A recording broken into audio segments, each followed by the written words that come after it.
Hi everybody, my name's Jason. I'm Caden. I'm Jaden. I'm Nicole. I'm Eli. And we are the Yahoo and the Torah channel, and it is a Shabbat. We thank you guys very, very much for hanging out with us. This is probably the most disruptive YouTube service you will ever see, just because we have 10 pit bulls. And unlike dogs, which you can usually silence, the pit bulls are on their own schedule and their own speak. And so we apologize right now before any of this ever breaks out. But we try to get this as peaceful as we possibly can, and if we had to attempt to do it without background noise, it just wouldn't happen. So it is a Shabbat, everybody, and it is one of these amazing days. And you know, we've been reading in our weekly scriptures a book that Messiah Yahushua, the words of him are very, very clear. And when it brings across the words of the Torah, and when we hear the Torah, it just brings things completely full circle. And so we are the people who believe that the Torah of Genesis, Exodus, Leviticus, Numbers, and Deuteronomy are the lifeline for all of us. They are the guide for life. They are what we should be obeying. They are very easy to keep. They are not hard. And there's a taboo across the world that these laws don't apply to people, or they're just some old-fashioned things that really don't apply. But as we start reading them and as we start going through them, we will find out that these laws very much apply to all of us. And in fact, they will make your life a much better life. You may stay alive because you are doing some of the actions of the Torah. Okay, and so we will begin with our prayer. Okay? Father, we thank you for this day. We thank you that this family could come together once again in your glory, in your word. I ask that the words you have for us to read today is blessed, it is sanctified, that it is something that you want us to read. I ask that you speak through us today, that people can learn, that we can learn, that we as a family can grow in your word and your Torah. And I ask that everything we do is blessed by you, and that your name is to be shouted from the mountaintops. We thank you for everything. In his name, amen. Okay, all right, Eli, do we have our Sefer? Yes. Okay, so let us read our little thing here. We are firing this up. Bear with us as we get this rolling. And Miss Nicole, who do we have? Can you say hi to everybody in the chat room? Yep. Who's there? We have Joanna, Brother Ken, She's across the room if you guys can't hear her fighting the dogs.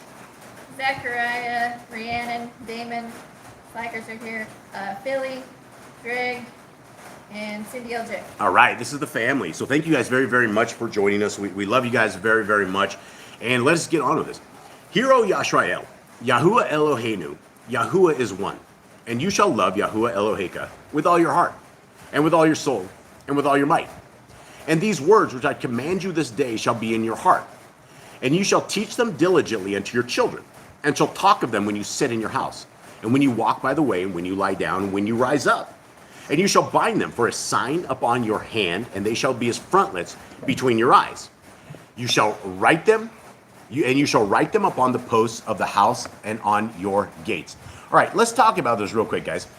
This is something that a lot of people have heard.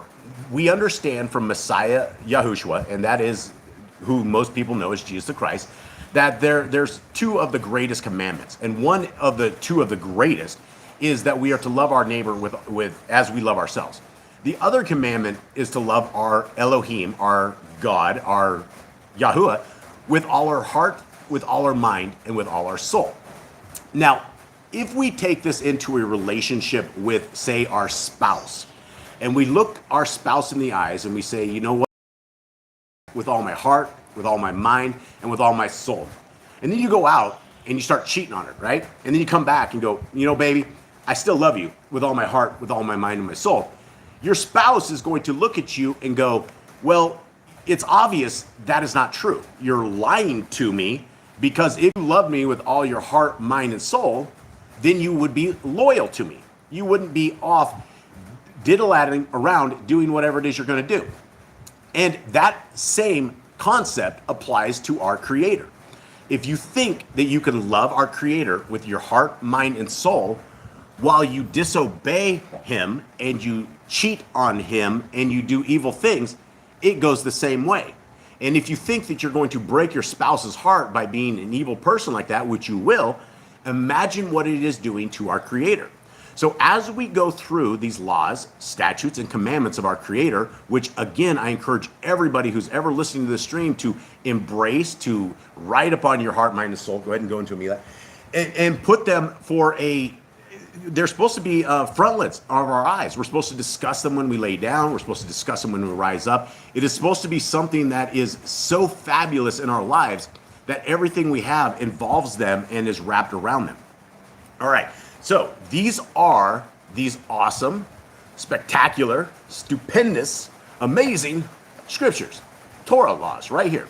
And for anybody who has not heard these before, these are the laws, statutes, and commandments of our Creator. All right, gentlemen, and if anybody out there has any questions on any of these, because we have been told that these don't exist. And so when people meander and they stagger their way to this channel, it's very, very confusing because this is contrary to what the churches talk about. It is, in fact, it's 180 degrees different. In a church, in every religion out there that I can see, they don't have seventh-day worship. They don't have eating clean food. They don't have keeping the laws, statutes, and commandments of our Creator. In fact, most people will tell you they're gone and they don't apply to them, which is very, very disheartening because the very first commandment is called be fruitful. And that is a life commandment for all of us. Are we being fruitful in everything that we are doing? Because it is a commandment by our Creator. All right, let us begin, and I will begin. Be fruitful. Multiply. Replenish the earth. Subdue it. Have dominion over the fish, fowl, and every living creature. The herb bearing in every tree is for food. Man and woman should build their own families. Master sin. Every clean moving thing that lives shall be food for you. Do not eat the blood. Walk before me and be perfect. Guard Yahuwah's covenant, laws, statutes, and commandments. 53 times, friends. Every male shall be circumcised 8 days old. Eli, you'll have to speak up and speak into that little mic thing there. Okay, teach your children the commands and guard the way of Yahuwah. Remember Yahuwah's name for all generations. Keep the Passover, Pesach. Keep the feast of unleavened bread, matzah. There's one Torah for the stranger and one for the Hebrew. Now, hold on, folks. I go over this a lot, but a lot of people do walk along here and trip and stumble, and they fall right into this channel, and it doesn't make a lot of sense because we have been told with modern religion that we have a new way, right? All you have to do is you have to accept Jesus into your heart. All you have to do is say a prayer. It can be whenever you want, and you just have to ask Jesus for forgiveness. And that is what the modern church teaches us. But when you put this aside, doctrine of scriptures, there's nothing like this. We don't have any commandments or anything of the sort telling us to ask our Messiah for forgiveness of our sins. We must walk this walk. And so when there is one Torah for the stranger, if right now you are a Baptist or a Catholic, you don't have the same Torah. You have a different set of doctrine. And if you want to be in the kingdom road, the one set of doctrine that we will always have is what we call the Torah. And there's only one. And so you're either in the club or you're not in the club. And there's no ifs, ands, or buts. Okay, sanctify all firstborn to Yahuwah. There are no mighty ones before Yahuwah. You shall not make graven images. Do not bring Yahuwah's name to naught. Keep the Sabbath day. Honor your parents. Do not kill. Do not break wedlock. Do not steal. Do not make false accusations against your neighbor. Do not covet anything of your neighbor's. Do not make an altar from rock that a tool has touched. If a man steals cattle, he shall restore it 5 times. Yahuwah's laws for criminals. Do not lie with beasts. Do not go up to the altar by the steps. I'm going back up to 30. Okay, now we're on 34. No sacrifices to other gods. Do not oppress a stranger, fatherless, or widow. Do not charge your brother interest. If you borrow your neighbor's treasure, return it to him before sunset. Do not curse the ruler of your people. Do not eat what is torn of any beast. No false report. Do not follow a multitude of evil. Do not judge unrighteously against the poor. Bring back your enemy's cattle if you find it going astray. Help the animals of your enemy. Stay away from rumors and gossipers. Take no bribes. Do not oppress a stranger, love the stranger. Give your land rest in the 7th year. Do not mention any pagan names. Keep the feast of Yahuwah. Do not cook your goat in his mother's milk. Obey the messenger Yahuwah sends before you. Do not bow down to other Elohim. Serve Yahuwah. Make no covenant with other Elohim or outsiders of the land. Do not make or use this anointing oil on a normal person. Do not make or use perfume on a normal person. Do not eat the fat. Do what you say you're going to do. Return what is your neighbor's. Obey Yahuwah's dietary laws. When is time of separation. Obey Yahuwah's hygiene laws. Keep the Day of Atonement, Yom Kippurim. Do not uncover the nakedness of your family. Do not take your woman's sister for wife.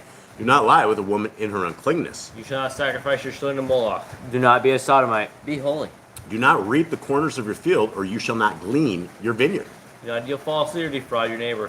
Do not lie or be a liar. Pay your workers for the day's wage they are due. Do not harm the disabled. Do not endanger your neighbor. Do not hate your brother. Rebuke your neighbor for his sin.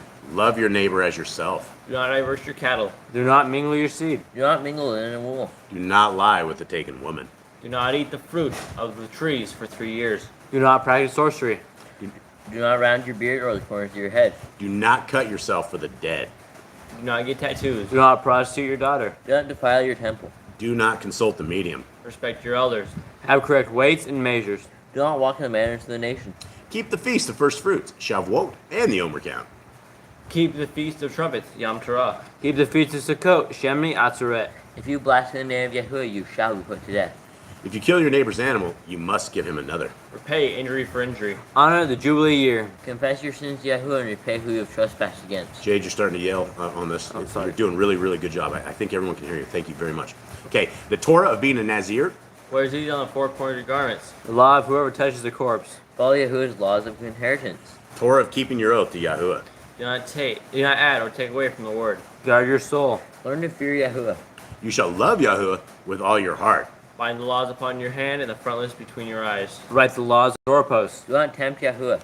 Do what is right and good in the sight of Yahuwah. Do not be afraid of your enemies. Remember Yahuwah. Circumcise your heart. Cleave to Yahuwah. Swear by his name. Destroy graven images. Do not make an idol of Yahuwah as the pagans do to their Elohim. Rejoice in all that Yahuwah has blessed you with. Do not do what is right in your own eyes. Do not hearken to the words of false prophets. Do not make any baldness between your eyes to the dead. You shall not eat any abominable thing. You shall give to the stranger of clean food that dies of itself, but you shall not eat of it. Your increase of seed year by year. Laws of the end of the 7 years. Do not borrow from the nations.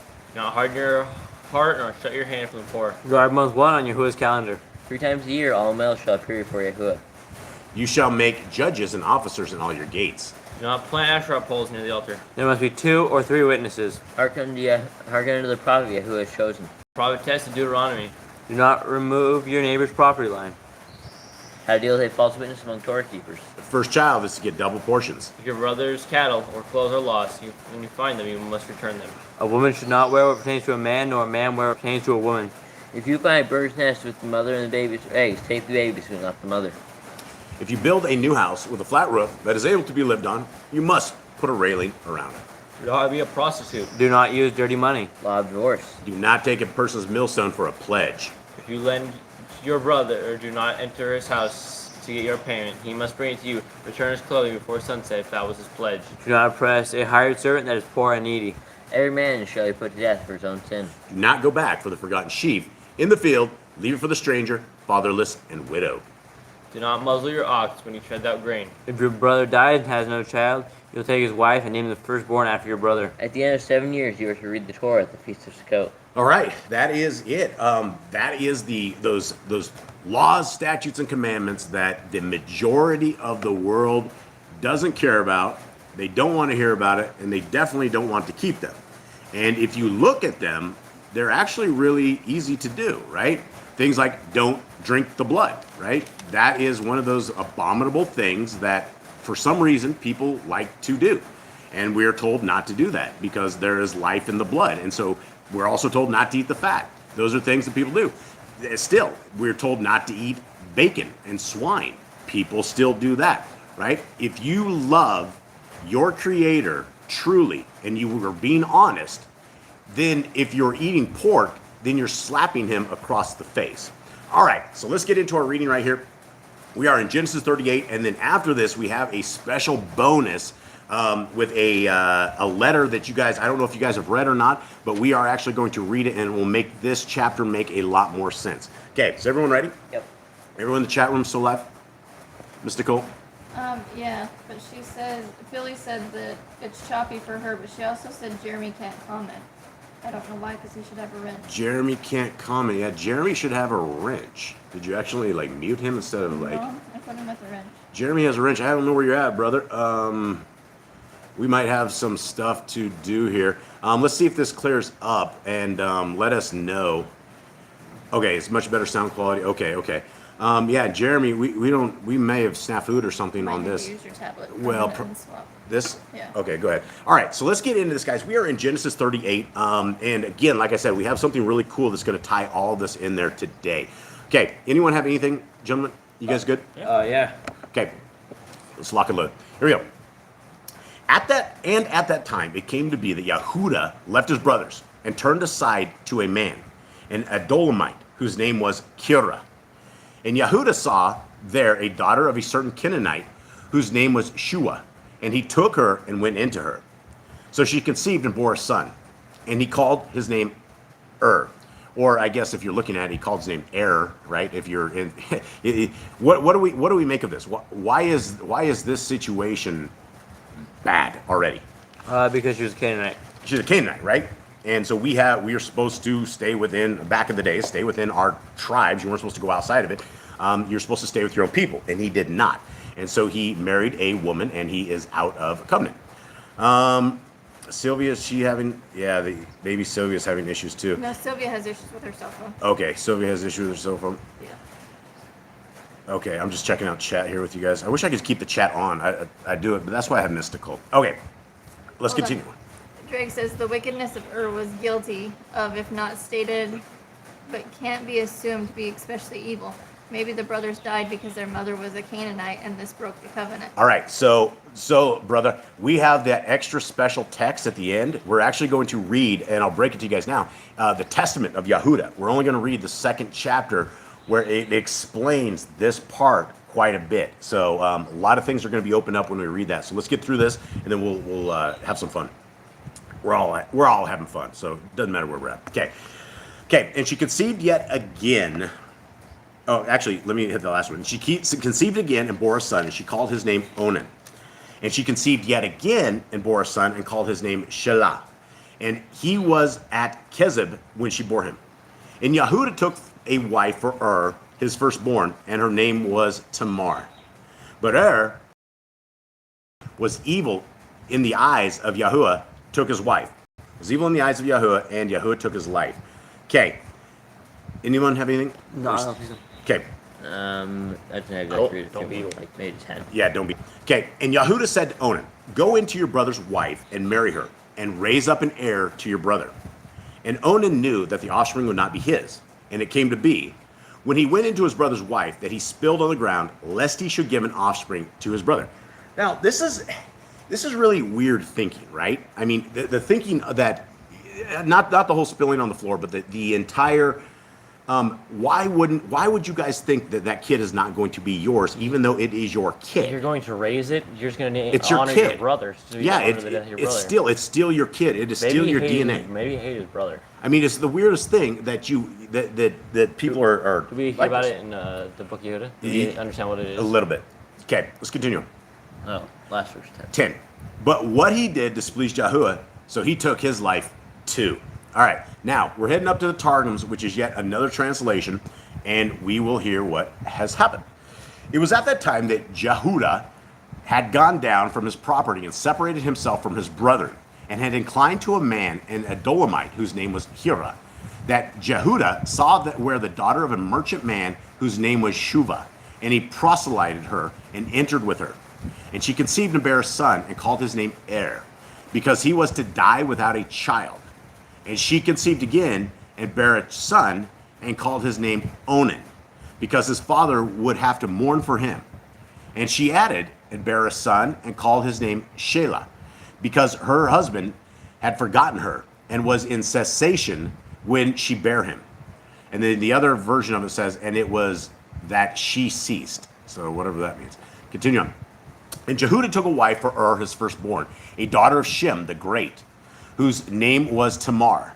But the firstborn of Jehudah, was evil before Yahuwah, because he had not given his seed unto his wife. And the anger of Yahuwah prevailed against him, and Yahuwah slew him. And Jehudah said unto Onan, enter thou to thy brother's wife, and marry her, and raise up seed unto the name of thy brother. And Onan knew that they would not call the children after his name. And it was, when he entered to the wife of his brother, that he corrupted his work upon the earth, that he might not raise up children to his brother's name. and what he did was evil before Yahuwah, and he cut off his days also. All right, I'm still in shock that people, just because you would have to have your brother's name, it is still your son. You would still be his dad, right? Maybe in memory of the brother, but I mean, I get what they're saying, but none of that makes any sense. I mean, you would still have a son, so I don't know. I messaged Jeremy, but will you tell him he can try now? Yeah, there is. Oh, there he is. Oh, Okay. did Jerry make it? Did we? He was actually on the blocked, even though I gave him You a ring. blocked him. I didn't mean to. Miss Nicole. Or Okay. YouTube stuck him there. Yeah, YouTube is something funny. Awesome. All right. So he's back. We're Sorry. wondering where you were, brother. Okay, awesome. Let's continue on. Does he have a wrench now? Yes. Okay, good. All right, so we gave, instead of giving you a wrench, we gave you a mute. I have no idea how that happened, brother. Okay, here we go. 11. Then Yahudah said to Tamar, his daughter-in-law, remain a widow in your father's house until my son Shelah is grown. For he said, lest he also die as his brothers did. And Tamar went and dwelt in her father's house. Now we heard that Tamar was the daughter of Shem. Did we know that before? No. This is something we got out of the Targum. I don't think it's a direct daughter. Maybe like granddaughter or something. Family of something. Okay. 12. And after a long time, the daughter of Shua, Yahudah's wife, died. And Yahudah was comforted and went up to his sheep shears at Timnah. He, his friend Kirah, the Adonite. And it was reported to Tamar, saying, see, your father-in-law is going up to Timnah to shear his sheep. And she took off her widow's garments and covered herself with a veil and wrapped herself and sat at the entrance to En Ehelim, which was on the way to Timnah. For she saw that Shelah was grown and she was not given to him as a wife. All right. So let's talk about this, because this is something that changes all of history, right? This is something that had not been discussed like this inside of Yisrael before, something of this nature. Now, what do we make of Tamar? Is she being evil by this, or is she Yeah. justified? I think she's testing Yehuda. Testing him? I think she's testing him. Well, I mean, didn't he already fail the test? Yeah. I mean, the kid already came. I mean, she was sitting there in her father's house. Now, in the land of Yisrael, if your father dies and you don't have a husband, you could have a lot of problems. You could have a tremendous amount of problems, especially if your father didn't leave you there. You would be dependent upon somebody, and if you did not have a husband or you had been a widow, bad things can happen. I mean, you can become desolate. And so she was sitting there in her father's house.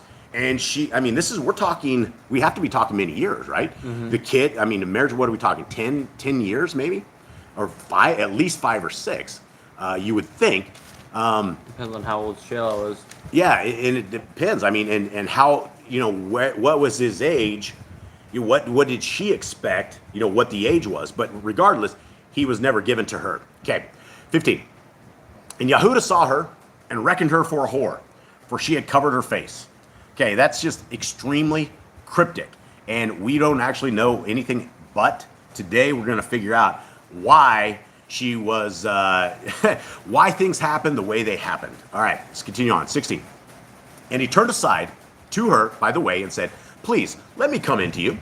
For he did not know that she was his daughter-in-law, and she said, what do you give me to come into me? Okay, now without actually having any kind of extracurricular reading, this sounds a little funky, right? They all both did. How is it possible this young woman grew up to be something totally looking different than what she did? Or how was it possible that you would mistaken your son's wives for this? And the thing was, he was sitting there coaching the kids, trying to have kids. So this girl was obviously very close to them, probably in the house, probably around them, right? She was part of their family. And now he can't figure out who it is. So let's continue on. 17. And he said, let me send you a young goat from the flock. And she said, do you give me a pledge until you send it? So he said, what pledge should I give you? And she said, your seal and your cord and your staff that is in your hand. And he gave them to her, and went into her, and she conceived by him. Okay, the act has happened. Okay, 19. And she arose and went away, and removed her veil, and put on the garments of her widowhood. Okay, now we're heading back up to the top into the Targums. And Jehudah said to Tamar, his daughter-in-law, remain a widow in thy father's house, till Shelah, my son, be grown up. For he said, lest he also die as his brother Tamar went and remained in her father's house. And days multiplied, and the daughter of Shubah, Jehuda's wife, had died. And Jehudah was comforted. And Jehudah went up to the shearing of his flock, he and Hira, his friend, the Adullamite, to Timnath. And it was told to Tamar, saying, Behold, thy father-in-law cometh up to Timnath to shear his flock. And she put the dress of her widowhood from her, and covered herself with a veil, and wrapped herself, and sat on the dividing of the road where all eyes see, upon the way of Timnath. For she knew that Shelah was grown up, yet she had not been given to him for a wife. She had not been given to him to be his wife. All right, so that just gives us a little answers as far as how long was this out, right? The kid was all grown up. So the kid wasn't even, the kid was like a baby about that time. So we're talking 10 years. 10, 15. Well, you know, that's the thing is back in the Israelite days, they considered like an adult, like 13 or 14 is what it did. And so it could have been a solid 10. I mean, it could be 10, 15 years. Who knows? All right, let's continue on. And Jehudah saw her, but she seemed in his face as a harlot, because she had provoked him to anger in his house. And Jehudah did not love her. Okay, what do we make of that line right there?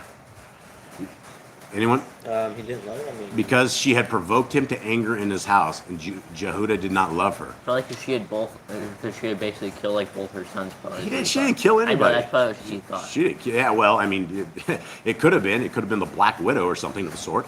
But that was very interesting.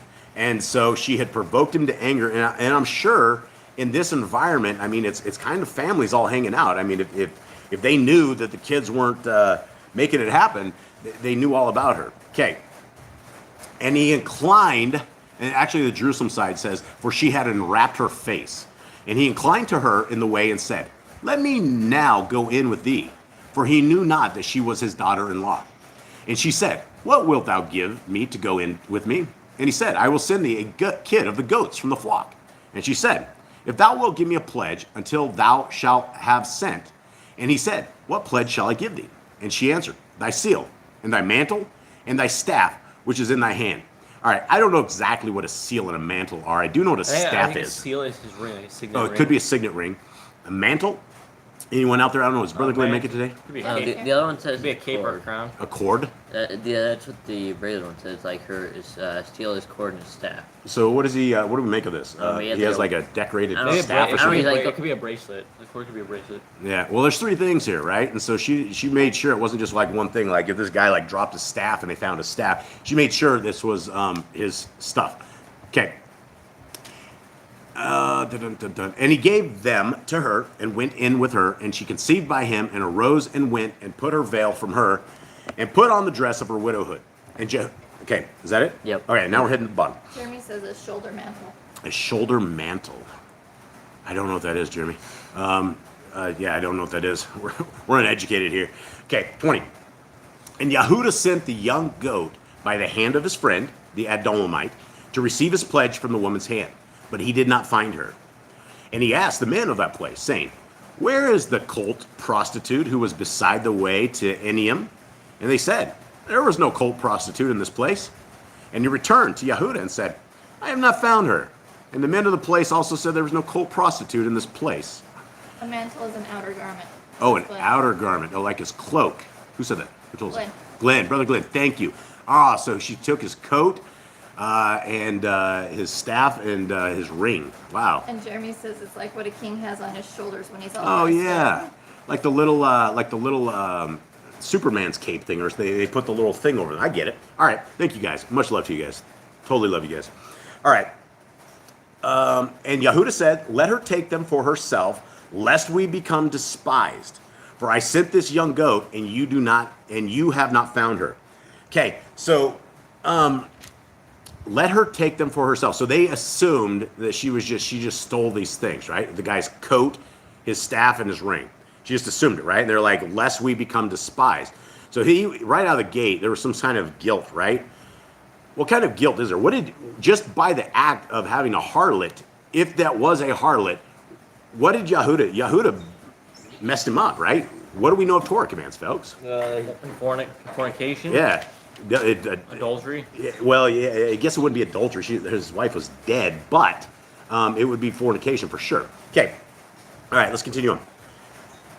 24. And it came to be about 3 months after that Yehuda was informed, saying, Tamar, your daughter-in-law, has whored, and see, she's conceived by whoring. And Yehuda said, bring her out and let her be burned. So You don't think the wheels started turning? it's like Yehuda's head? 3 months ago. No, that's the whole. This is what happens when you do wrong things. Bad things come back and they will haunt you. And right now it seems like he is oblivious to this entire thing, because he's gonna look like an idiot when this is all over. He's gonna look like a sinner and an idiot. Okay, 25. When she was brought out, she sent to her father-in-law, saying, by the man to whom these belong, I am pregnant. And she said, please examine whose these are, the seal and the cord and the staff. And Yehuda examined and said, she has been more righteous than I, because I did not give her to Shelah, my son, and he never knew her again. And it came to be, at the time for giving birth, that see, twins were in her womb. And it came to be, when she was giving birth, that one put out his hand, and the midwife took a scarlet thread and bound it on his hand, saying, this one came out first. And it came to be, as he drew back his hand, that see, his brother came out. And she said, how did you break through? This breach be upon you. So his name was called Peretz. I don't know anything about birthing children, but I guess that is something or something, some big thing. Babies go back in or something. I don't know anything about it. 30. And afterward, his brother came out, who had the scarlet thread on his hand. So he called his name Zerach. Okay, back to the Targums at the top. It's the end right here. And Yehuda sent the kid of the goats by the hand of his friend the Adulamite to bring back the pledge from the hand of the woman. But he found her not. And he asked the men of the place, saying, where is the harlot who was in sight of the eyes by the way? And they said, there is no harlot here. And he returned to Yehuda and said, I could not find her. And the men of the place also said that no harlot was there. And Yehuda said, lest she have taken the pledge, lest we become a laughing stock, behold, I have sent this goat, and thou canst find her. And it was at that time of 3 months that she was known to be with child. And it was told to Yehuda, saying, Tamar, thy daughter-in-law hath committed fornication, and behold, she is with child by fornication. And Yehuda said, is she not the daughter of a priest? Let her be brought forth and burned. Okay, the daughter of a priest, so that gives us a little Shem. more. Yeah, the daughter. So, but we know that her father wasn't Shem, right? Was her dad a priest then? Her dad must have been a priest. Yeah, I think it went down to the Yeah, I line think of It's from the line of I think Eber became the priest. Under Hmm. Shem. All right, let's continue on. Tamar was brought forth to be burned, and she searched for the 3 pledges, but found them not. Uplifting her eyes to the heavens above, she thus said, mercy I implore from thee, O Lord. Answer thou me in this hour of need, and enlighten my eyes to find the 3 witnesses. And I will dedicate unto thee from my loins 3 saints who shall sanctify thy name and descend to the furnace of fire in the plain of Dura. Okay, this is something we've never, ever heard before, but this is stuff that happens, right? What do you guys make of this? She lost everything, right? She probably hid it. Yeah, she couldn't find the. And this isn't something that you're probably going to want to put on a shelf, right? This is probably something that you would want to hide, because people are going to go, where did you get the staff? Where did you get the guy's coat? Why do you guys have the guy's ring, right? What would that mean? Okay, Jay, do you pay attention here? Yep. Okay. Yep. Okay. So let's continue on with this. In that hour. In that hour, the Holy One, blessed be he, signed to Michael, who enlightened her eyes, that she found the witnesses, and took and cast them before the feet of the judges, and said, the man to whom these pledges belong is he by whom I am with child. Yet though I may be burned, I do not make him manifest. Nevertheless, Yahuwah of the world will cause him in his heart to acknowledge them, and will deliver me from this great judgment. Now when Yehuda saw them, he recognized them and said in his heart, it is better for me to be ashamed in this world that passeth away than be ashamed in the faces of my righteous fathers in the world to come. It is better that I burn in this world by a fire that is extinguished than burn in the world to come with fire devouring fire. For measure is set against measure. This according to that which I said to Jacob, my father. Know now the robe of thy son. So am I now constrained to hear at the place of judgment? Who are the seal and mantle and staff? Whose are this? And Yehuda acknowledged and said, Tamar is innocent. She is with child by me. And the bath call fell from heaven. I don't even know what that is. You guys know what that is? No. And said, from before me was this thing done, and let both be delivered from judgment. I don't know what that is, guys. Brother Glenn may know what the bath call. It has an uppercase B for the bath. I don't know what that It's is. spelled like bath call. B-A-T-H. Bath, and then let's see, 2 K-O-L. words, K-O-L. Bath call. Fell from heaven and said, okay, let's continue on. And Jehudah said, because I gave her not to Shelah, my son, hath this happened to me. But he added not to know her again.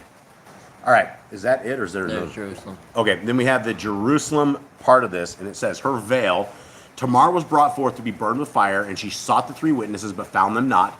She lifted up her eyes on high and said, for mercy I pray before Yahuwah. Thou art he, O Lord Elohim, who answereth the afflicted in the hour of their affliction. Answer me in this hour of my affliction. I will dedicate to thee 3 saints in the valley of Dura, Hanaba, Mishael, and Azariah. In that hour, the word of Yahuwah heard the voice of her supplication and said to Michael, descend, and let her eyes have light. When she saw them, she took them and cast them before the feet of the judges, saying, by the man to whom these belong, I am with child. But though I may be burned, I declare him not, but confide in the ruler of all the world, Yahuwah, who is witness between me and him, that he will give to the heart of the man to whom these belong, to acknowledge whose are these, his ring, and mantle, and staff. And Jehudah recognized the 3 witnesses and rose upon his feet and said, I pray you, my brethren, and ye men of the house of my fathers, to hear me. With the measure that a man measureth shall it be measured to him, whether good measure or evil. And blessed is every man who confesseth his work. Because I took the coat of Joseph my brother and dipped it in the blood of a goat, and brought it before the feet of my father, and said to him, know now whether this be thy son's coat or not. The measure is according to the measure, and the rule to the rule. Better is it for me blush in this world than to blush in the world to come. Better to burn with a fire that goes out than to burn with a fire devouring fire. Let Tamar my daughter-in-law be spared. She hath not conceived a child by fornication, but because I did not give her to Shelah, my son. The bath call came forth from heaven and said, both of you are acquitted in the judgment. The thing was from Yahuwah, and he added not to know her. Okay, is that it? Now you have to finish. All right, let's finish this. But it was at the time of her giving birth that, behold, twins were in her womb. And it was in being born that the child stretched forth his hand, and the midwife took it and bound it with a scarlet thread, saying, this came the first. And after the child had withdrawn his hand, behold, his brother came forth. And she said, with what great power hast thou prevailed? And for thee will it be to prevail. For thou wilt possess the kingdom. And she called his name Pheretz. And afterward came forth his brother, upon whose hand was bound the scarlet thread. And she called his name Zarat. All right, let's go into our extracurricular bonus material for today, because this is only going to get more interesting right here. All right, so Okay, hold on. Brother Glenn says, in Rabbinic Judaism, such a voice was known as a bat kol, and was a heavenly or divine voice which claims God's will or judgment. It is different from prophecy that God had to choose a relationship with the prophet, while the bat kol could be heard by an individual or group regardless of their level of communication to God. So what is it again? I was like, can you dumb that down for me? It was basically a voice Like a proclaiming ruach? that it was God's will, or that's Gotcha. in Rabbinic Judaism. All right, guys. So we're not going to wrap up quite yet, but what we are going to do is read some really cool stuff. Now, this is a book that we just got done restoring. So we restored this. I think Jade and Eli, congratulations, boys, you restored this. And so let's read this, and let's get a little more adventure on this. I think the dogs are probably going to have to go out here soon enough. Okay, let's begin. Yahudah describes, this is a description of this. Yahudah describes some archaeological findings, a city with walls of iron and gates of brass. He has an encounter with adventures. Okay, the dogs are now officially out, kind of. Okay, let's begin on this. And this is the book, the Testament of Yahudah, chapter 2. And 18 years my father abode in peace with his brother Esau, and his sons with us. After that we came from Mesopotamia, from Laban. And when 18 years were fulfilled, in the 40th year of my life, Esau, the brother of my father, came upon us with a mighty and strong people. And Jacob smote Esau with an arrow, and he was taken up wounded on Mount Seir. And as he went, he died at Iranium. Okay, now this is something that there are 2 accounts of Esau dying. One is in Jasher and one is in Jubilees. The one in Jasher does not correspond with this one. It's the one in Jubilees that talks just about this same story. and about this whole army and everything, and Jacob killing Esau. So we were always wondering which account was the correct one, and the book of Jasher does have it differently than this book right here. So let's continue on. And we pursued after the sons of Esau. Now they had a city with walls of iron and gates of brass, and we could not enter into it. And we camped around and besieged it. And when they opened not to us in 20 days, I set up a ladder in the sight of all, and with my shield upon my head I went up, sustaining the assault of stones, upwards of 3 talents weight, and I slew 4 of their mighty men. And Reuben and Gad slew 6 others.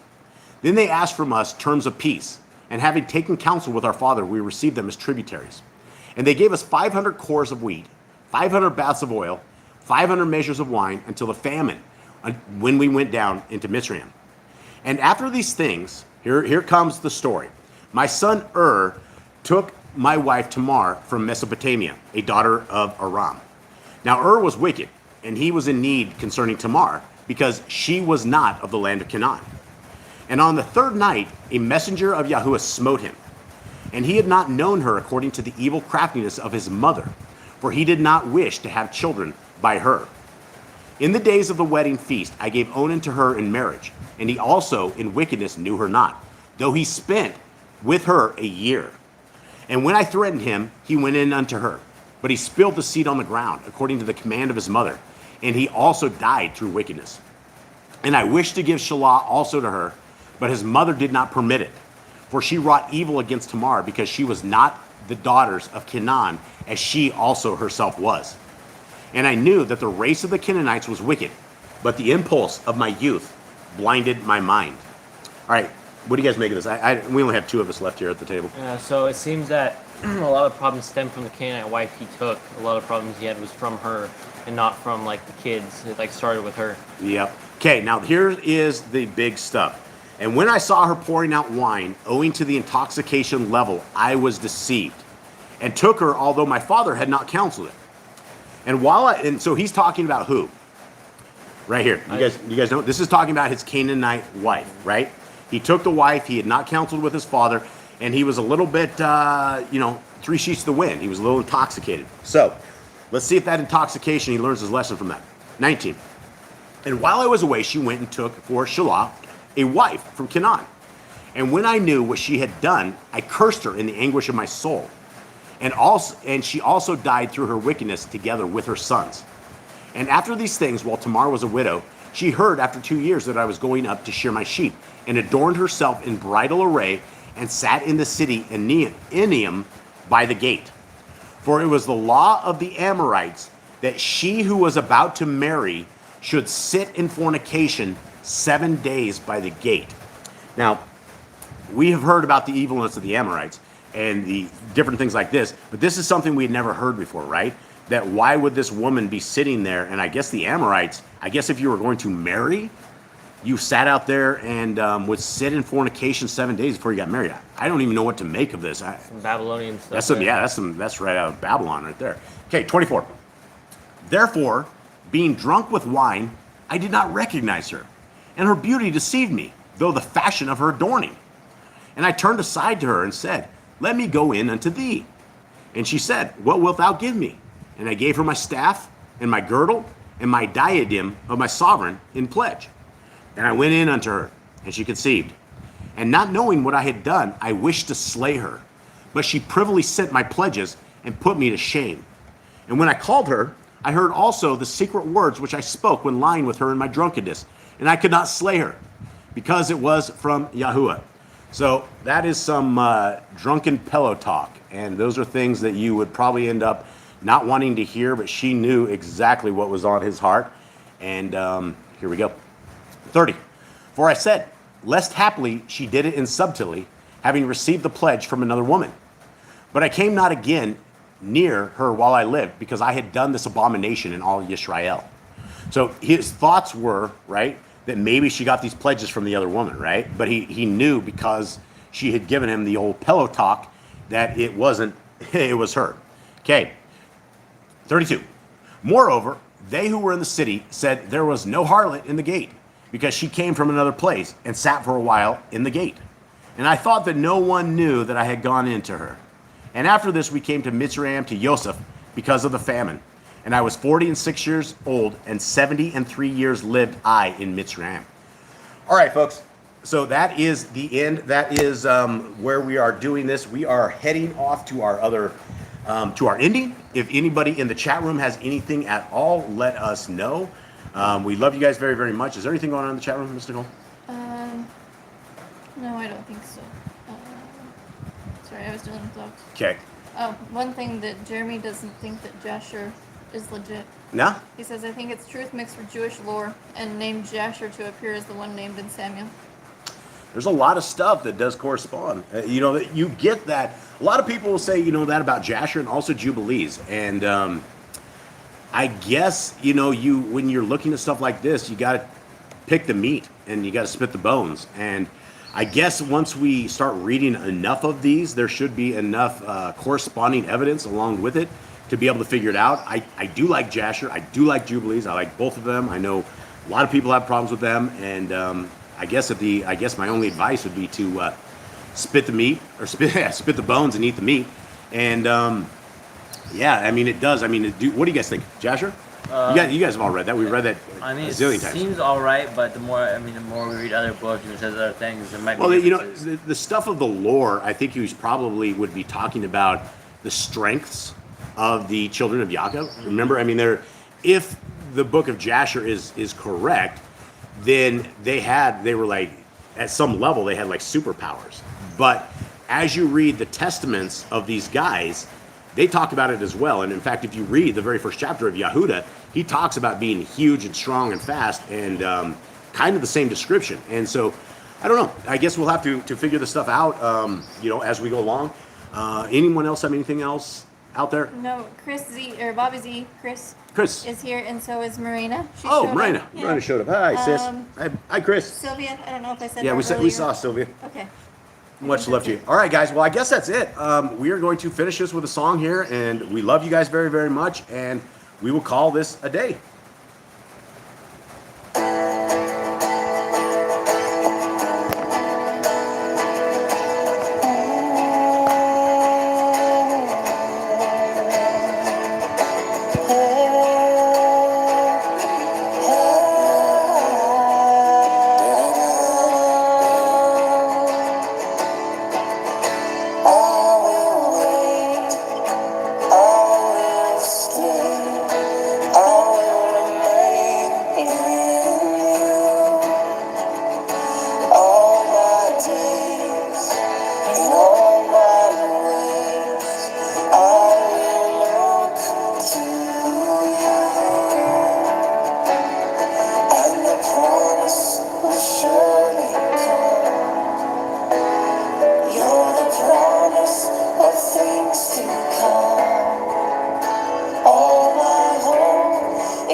Jake. All right. And Yahuwah spoke unto Moshe, saying, Speak unto Aaron and unto his sons, saying, On this wise ye shall bless the children of Israel, saying unto them, Yahuwah bless you and guard you. Yahuwah make his face shine upon you and be gracious unto you. Yahuwah lift his countenance upon you and give you peace. And they shall put my name upon the children of Israel, and I will bless them.